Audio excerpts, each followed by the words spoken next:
32 साल की उम्र, 7 साल की मेहनत और 8,200 करोड़ की कंपनी। जी हाँ, मैं बात करूं अलक पांडे और उनके एडटेक स्टार्टअप फिजिक्स वाला की। फिजिक्स वाला के पास आज 60 लाख से भी ज्यादा स्टूडेंट रजिस्टर्ड है, जो कि उनके कंपटीटर बायजूस और अनअकैडमी से बहुत ही ज्यादा कम है। लेकिन क्या तुम्हें पता है, फिजिक्स वाला एक लौती एडटेक कंपनी है जो आज प्रॉफिटेबल है। FY 22-23 में फिजिक्स वाला का नेट रेवेन्यू 98.2 करोड़ का था, जिनमें उनका 9 करोड़ का नेट प्रॉफिट बना। और वहीं पर इस एडटेक मार्केट के ज्यादातर बड़े बड़े प्लेयर्स या तो लॉस में है और कुछ तो बैंकरप्सी के कगार पे हैं। But the question is how it's possible. कैसे यूट्यूब पर फ्री में फिजिक्स पढ़ाने वाला आज एक टीचर बिलियन डॉलर कंपनी का मालिक है। इस पूरे loss making edtech startup market में फिजिक्स वाला एक लौता प्रॉफिटेबल बिजनेस कैसे बना पा रहा है। एंड लास्टली, क्या फिजिक्स वाला को इतना बड़ा ब्रांड बनाने के पीछे सच में अलक पांडे का ही हाथ है या किसी और का? इन सभी सवालों का जवाब आज की वीडियो में आप जानने वाले हो। फिजिक्स वाला एक प्रॉफिटेबल स्टार्टअप है, बल्कि मैं कहूं इंडिया का सबसे प्रॉफिटेबल स्टार्टअप है एडटेक इंडस्ट्री में। His mantra was to make students self-dependent, and now he's a unicorn. Some say his net worth is 4,000 crore rupees. He's into multiple platforms, has hundreds of people working for him, and the work is imparting education. अलक की आर्थिक स्थिति ठीक नहीं थी, लेकिन उन्होंने अपने हालातों को अपने सपनों के आगे आने नहीं दिया।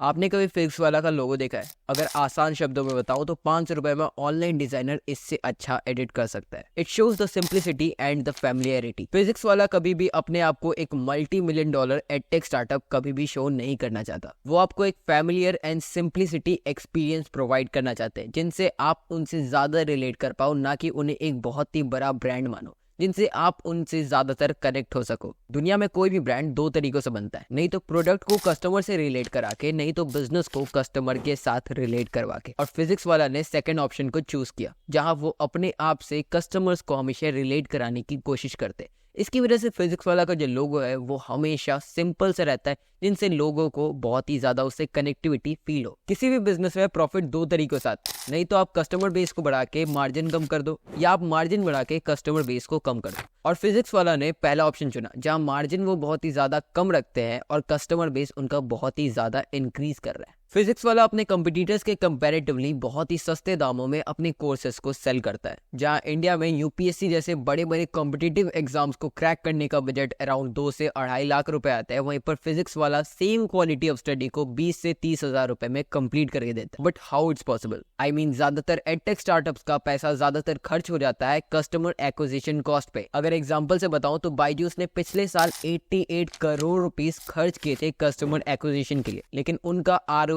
यानी कि रिटर्न ऑन एडवर्टाइजमेंट स्पेंड बिल्कुल सेम ही है। लेकिन अगर आप यही चीज PW में देखो तो उनका ROS यानी कि रिटर्न ऑन एडवर्टाइजमेंट स्पेंड बहुत ही ज्यादा है in comparison to Byju's and Unacademy. लेकिन ऐसा क्यों? सो देखो, जहां पर ये बड़े बड़े एडटेक स्टार्टअप्स खर्च करते हैं अपनी एडवर्टाइजमेंट पे, ऑनलाइन कैंपेन्स पे, वहां पर फिजिक्स वाला बिलीव करता है वर्ड ऑफ माउथ, यानी कि वो भरोसा करता है कि लोग वर्ड ऑफ माउथ से उनकी कंपनी की या ब्रांड के बारे में जाने, उनकी एडवर्टाइजमेंट की वजह से नहीं। इसका मतलब सिंपल है, फिजिक्स वाला को ऐसी कोई जरूरत नहीं कि वो अपनी एडवर्टाइजमेंट में शाहरुख खान को दिखाए, क्योंकि अलक पांडे उसका खुद ही एक ब्रांड एम्बेसडर है। तुम्हें क्या लगता है, ऐसी बायोग्राफी बन गई?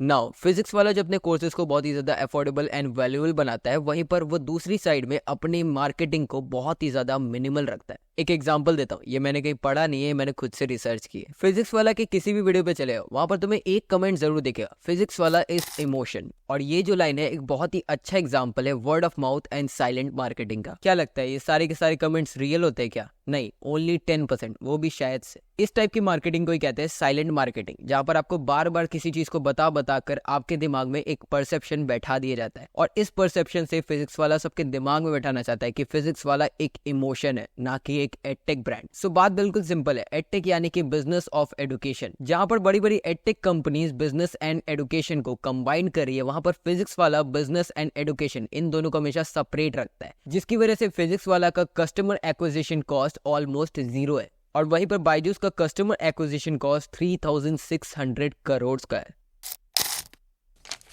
अब बात करते हैं एक्सपेंशन के बारे में। कोई भी बड़ा से बड़ा बिजनेस क्यों ना हो, एक सर्टेन लेवल ऑफ टाइम के बाद उसको एक्सपेंड करना ही पड़ता है। और अगर आप एक्सपेंशन की बात करो तो फिजिक्स वाला से आपको एक्सपेंशन सीखना चाहिए। फिजिक्स वाला ने अपनी स्टार्टिंग सिर्फ और सिर्फ एक यूट्यूब चैनल से की थी, और आज वो 35+ यूट्यूब चैनल्स को हैंडल कर रहे हैं। हर एक कोर्स, हर एक स्ट्रीम, हर एक एग्जामिनेशन के लिए उन्होंने अलग अलग चैनल्स बना के रखे हैं।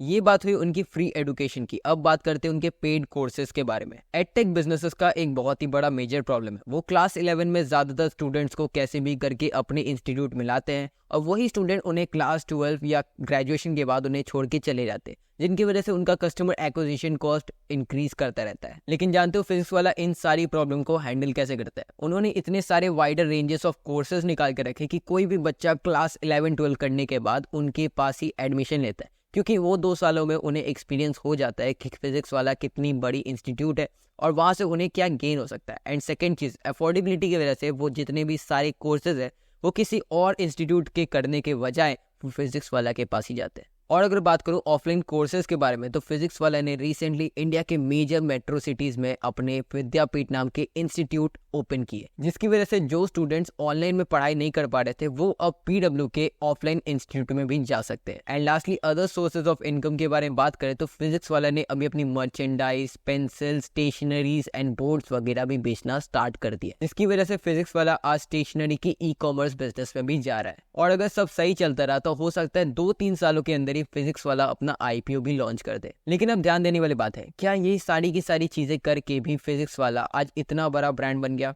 क्या अलक पांडे ने बस यही सारी चीजें की थी जिसकी वजह से ये ब्रांड बन गया? क्या वो अकेला इंसान था जिसने ब्रांड खड़ा किया? So the answer is no. So कौन था फिजिक्स वाला को एक असल ब्रांड बनाने वाला इंसान? तो इसके बारे में हम नेक्स्ट वीडियो में जानने वाले हैं। तो आज के लिए इतना ही, मिलते हैं नेक्स्ट वीडियो में, तब तक के लिए बाय बाय।